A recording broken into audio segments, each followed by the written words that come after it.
amigos, vamos a hablar sobre las regiones, el proceso de descentralización y la distribución de los recursos de nuestro país. Vamos a conversar con el doctor Julio César Castiglioni, él es abogado especialista en temas regionales y gestión pública. ¿Cómo está, doctor? Bienvenido a JN Noticias. Muy buenos días. Buenos días, un placer, a su servicio. Gracias por acompañarnos, doctor. El proceso de descentralización que se inició en el año 1998, ¿cómo ha distribuido los recursos? ¿Cómo han sido las transferencias de partidas y la toma de decisiones de los gobiernos regionales? Si hablamos de transferencia de competencias y transferencia de recursos, sí se ha avanzado en forma importante. El problema es que en esta distribución del Estado peruano de corte horizontal, vertical, de arriba hacia abajo, gobierno nacional, gobiernos regionales y gobiernos locales, los gobiernos regionales no han estado y no están en la capacidad suficiente de saber administrar en forma eficiente los propios recursos. Yo tengo, por ejemplo, acá un anexo que publicó el diario oficial El Peruano sobre el canon minero. El departamento de Ancash es el que más ha recibido y ha recibido 72.000 millones de soles solamente en canon minero. Y es un departamento por el cual se ha hecho muy poco, porque todos sus expresidentes están en la cárcel y el actual también está en la cárcel. Y está gobernando el vicegobernador. Ha habido un problema de su nacimiento de los gobiernos regionales. Y esto es culpa del señor Alejandro Toledo.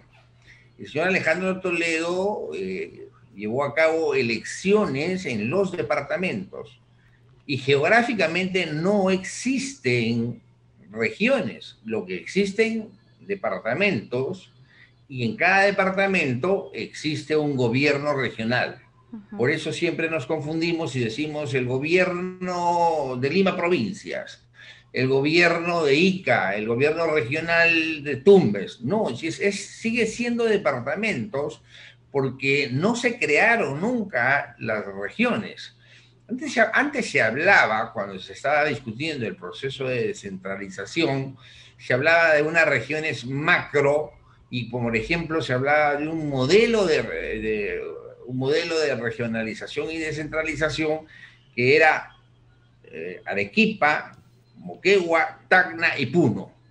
Era juntar varios departamentos para formar una región, que es un concepto geográfico, conforme lo establecía Javier Purgar Vidal, nuestro mejor geógrafo que hemos tenido en la historia del país, quien crea los 8 pisos ecológicos, y en consecuencia esto no se dio. Toledo lo que hizo en forma apresurada es convocó a elecciones en cada departamento y cada departamento ahora tiene su gobierno regional. Claro. Esto va a retroceder imposible. Va a ser imposible porque vamos al departamento de Ancash, del cual yo soy oriundo, yo soy de la ciudad de Huaraz. Vamos a decirle a los huaracinos que compartan el canon de Antamina, que sale en el distrito de San Marcos, en la provincia de Huari, que compartan con Huánuco, porque la idea era juntarlo con Huánuco, que solamente tiene una fuente de subsistencia, la agricultura y el tráfico ilícito de drogas. En consecuencia, ya no lo van a hacer, no van a aceptar. Lo que podríamos crear más adelante son macroregiones, pero con presidentes y sedes alternadas. Claro, señor, es decir, cada uno... Sí, doctor Castiglioni, ¿por qué cree usted que los gobiernos regionales actualmente no están en la capacidad de gestión, de gasto, de inversión? Y claro, esto se evidencia en la cantidad de ejecución presupuestal que ellos reportan anualmente, que en el año 2019, por ejemplo, no superaron ni la valla del 55%. Así es. ¿Por qué? Porque hay una incapacidad en cuanto a las personas que se postulan para estos cargos y poder gerenciar. los responsables de esto son las propias organizaciones políticas. Y yo tengo aquí una lista de los presidentes de los gobiernos regionales que han sido condenados, que la encabeza pues el señor Vladimir Cerrón. ¿De cuántos estamos hablando?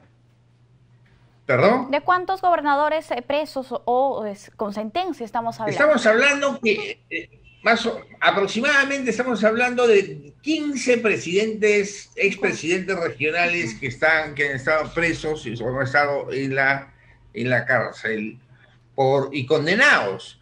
Y aquí sí hay que ir a una reforma constitucional en ese tema, que las personas que han sido condenadas en agravio del Estado no deberían volver a postular.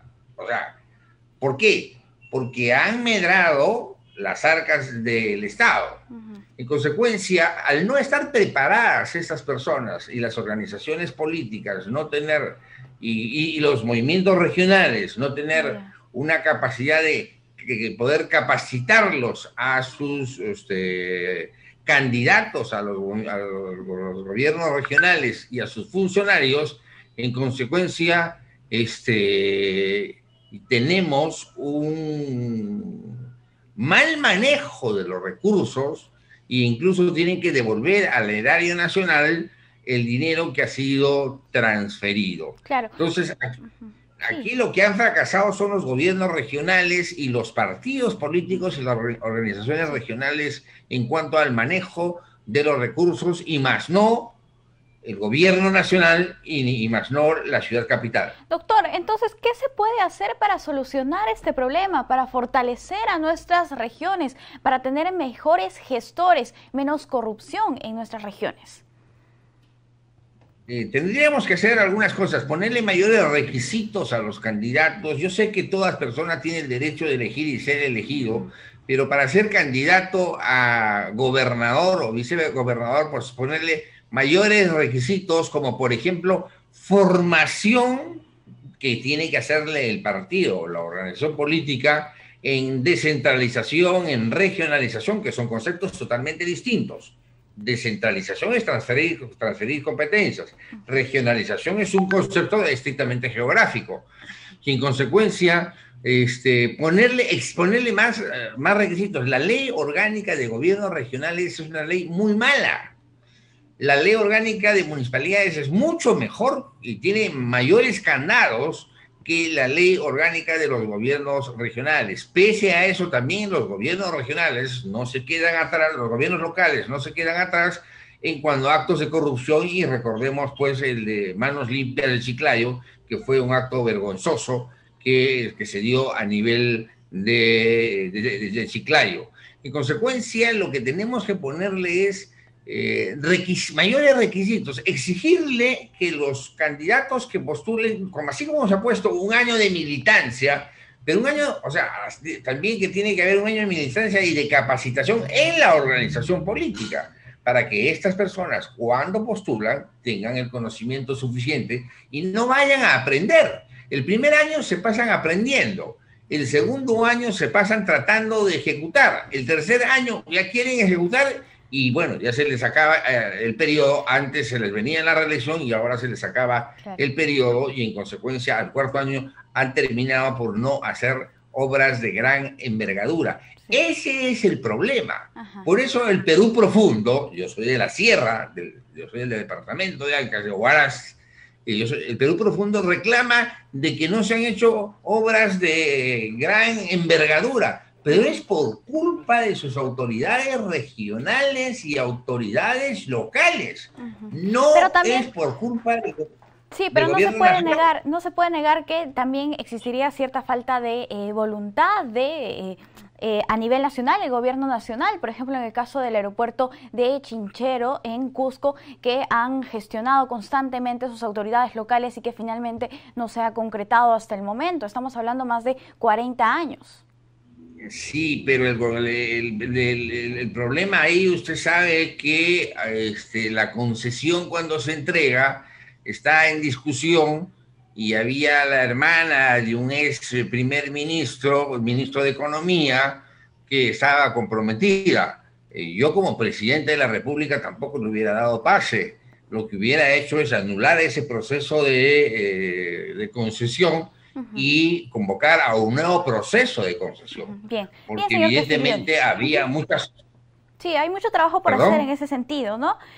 Respecto a las regiones que reciben mayor cantidad de canon minero, ¿cuáles son? Ancash es la primera que recibe, la que más recibe es el canon minero.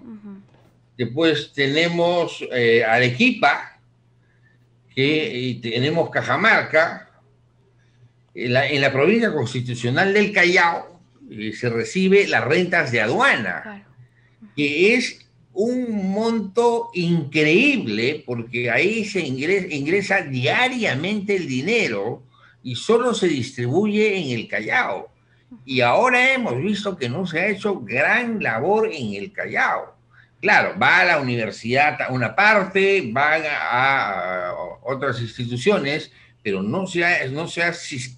si no se hace obra en el Callao es porque realmente las autoridades son ineficientes, porque evidentemente el Callao es, primero que tiene el puerto y el aeropuerto, de donde ingresa dinero todos los días, y el 2% de las rentas de aduana, en consecuencia, es un dineral que reciben en forma permanente la provincia del Callao. Castilla cometió un error, con el perdón de los chalacos, al separar al Callao de Lima y privarle a la ciudad capital de un puerto y de un aeropuerto.